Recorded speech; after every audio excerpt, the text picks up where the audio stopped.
Hi, see you. My name's Colin, if I haven't met you before. And tonight we're continuing in our series on the book of James as we think about authentic faith. And as we start, I want to start by asking you a question. What, at the moment, is your greatest concern? There's lots to be concerned about, isn't there? I mean, life has enough worries of its own, and I'm sure that in the last 6 months, that list of worries has only been added to. There's lots to be concerned about, lots of legitimate concerns. And so I want to ask, what among those concerns is your greatest concern? One of the comforting things I think about the book of James is that James's readers had plenty of concerns of their own. We saw last week, didn't we, that they're diaspora, they're scattered people who have probably been kicked out of their homes.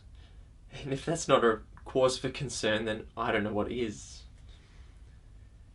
But what we see in our passage tonight in James 1:19 to 2:13 is what I think James's greatest concern for his readers and for us today is. And it might be surprising to us. Last week we saw, didn't we, the different trials and temptations that James's readers were going through. It was very much at the foreground. But what we see as we read through the book of James is that those trials and temptations of many kinds very much fade into the background. And so what we see in our passage tonight is James's greatest concern for his readers. He starts, doesn't he, in verses 19 to 21, by telling his readers to take note of the behaviour among them. It seems that they're not listening to each other, they're speaking over each other, and they're getting angry with each other. And in verse 20, James says that's a problem because it's not producing the righteousness that God desires. And that's really what James is worried about, isn't he? He's not so worried about their situation or their circumstance, although those things are important. But his biggest worry is that they're not producing the righteousness that God desires of them. And that's a really helpful reminder for us at the moment, isn't it? God really does care about how we live our lives. He wants us to live a certain way. He wants us to grow to be more like his son, Jesus. And he wants that to happen even in the midst of trials and temptations of all different kinds. That's James's greatest concern for his readers. But what does that actually look like? What does it look like to grow in this righteousness that God desires? Well, it's not as simple as just trying harder, is it? James says that they're to rid themselves, to take off all moral filth and evil that's among them. They're to stop doing these things that are not pleasing to God. But that really goes hand in hand with what he says next. He says, doesn't he, that they're to humbly accept the word planted in them. What is that word? Well, it's the word in verse 18 that James says his readers have been born through. It's the word in verse 21 that can save them. I take it that that word is the gospel word, the gospel message, which they've already believed and trusted. And so James says to grow in the righteousness that God desires, they're to humbly accept that gospel word. They're to take off the evil and the moral filth that's among them, and they're to let that word already planted in them take root, grow, and bear fruit in all of their lives. And I hope that you can see that this concern really should be our main concern. That even in the midst of our own trials and temptations, even in the midst of our own fears and worries, that this should be our greatest concern as well. To let the gospel shape all of who we are and to grow in this righteousness that God desires of us. James goes on in the next few verses to warn his readers of two ways they might be deceived. And often that's the case, isn't it, as we go about trying to grow in godliness, that we can be our own worst enemy. So often it's our own wrong views of ourselves that can hinder us. And so James warns us of two ways in which we might be self-deceived. The first is that we might be hearers of the word, but not doers of the word. And he gives us that picture, doesn't he, of those two lookers. And as we think about that picture of those two lookers, we really want to ask, well, what's the main difference? The main difference, I don't think, is what they look at. One looks at themselves in a mirror, the other looks at the perfect law of God, but I don't think that's the main difference. I don't even think the main difference is how they look.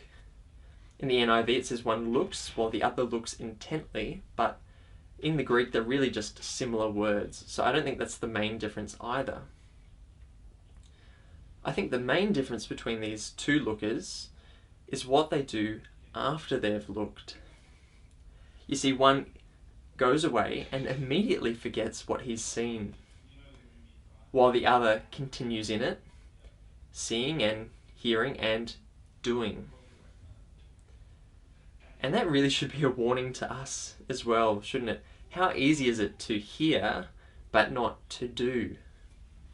I wonder what your church's sermon was on Sunday, and I wonder what you did in response to it. That's a question that you've got to ask and I've got to ask myself. We should really only be willing to learn more about God, to hear, if we're equally as willing to do and to change. Otherwise, James says, we're deceiving ourselves. The second deception that James warns about is to those who claim to be religious but fail to back that up in their lives.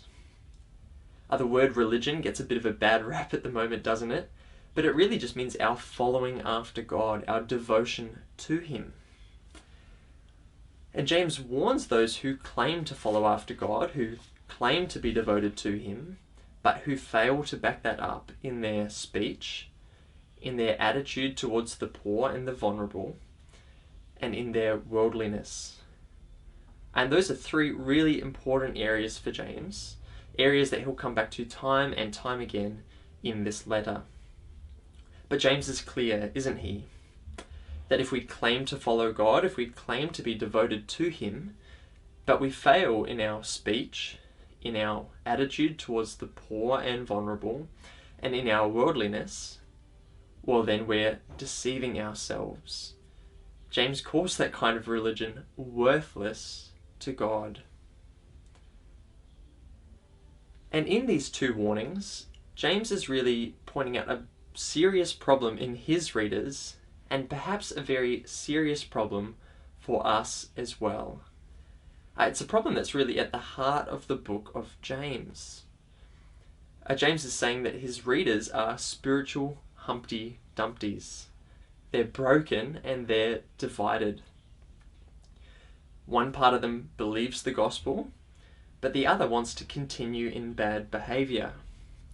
One part of them hears God's word, but the other refuses to do. One part of them claims to follow God, but the other fails to back that up in their life. They're broken and they're divided. And James's message to them is that with God's help, they need to put themselves back together again. They're to humbly accept that gospel word, let it sink deeper and deeper into who they are.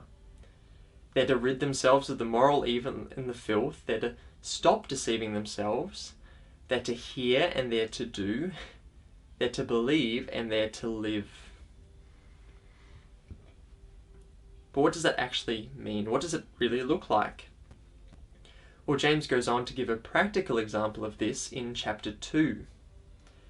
He says that believers in our glorious Lord Jesus Christ must not show favoritism. And again, we see those two ideas, belief and action, going together. But the problem is, at least for these believers, is that they are showing favoritism. And James shows that in his scenario, doesn't he, with the rich man and the poor man. The rich man walks into their meeting, wearing his Armani suit, the nice watch, and the poor man comes in wearing old, filthy clothes. And no, just in case you're wondering, they're not his latest op-shop find. This man was probably poor and maybe even homeless. And the problem, says James, is that they're willing to honour the rich, but they're not willing to honour the poor, and so they're showing favoritism. That sounds a little bit like the worthless religion that James has just talked about, doesn't it? But as if that's not enough, James goes on to point out 3 more reasons why this kind of behaviour, this kind of favoritism, is not on. The first we see in verses 5 and 6, and really James is saying it's out of step with how God views the world. These people, they're discriminating against the poor, but God doesn't, says James. So often, God chooses those who are poor in the eyes of the world to be rich in faith. The second reason, in verses 6 and 7, is more pragmatic. James is really asking them, why do you honour the rich when they're the ones dragging you into court, suing you, and blaspheming the name of God? James is really exposing a kind of servant mentality among them. Even though they're being treated so poorly by the rich, for some reason they still feel fit to honour them. And the third reason why this kind of behaviour is not on is that it's out of keeping with Jesus' perfect law of love.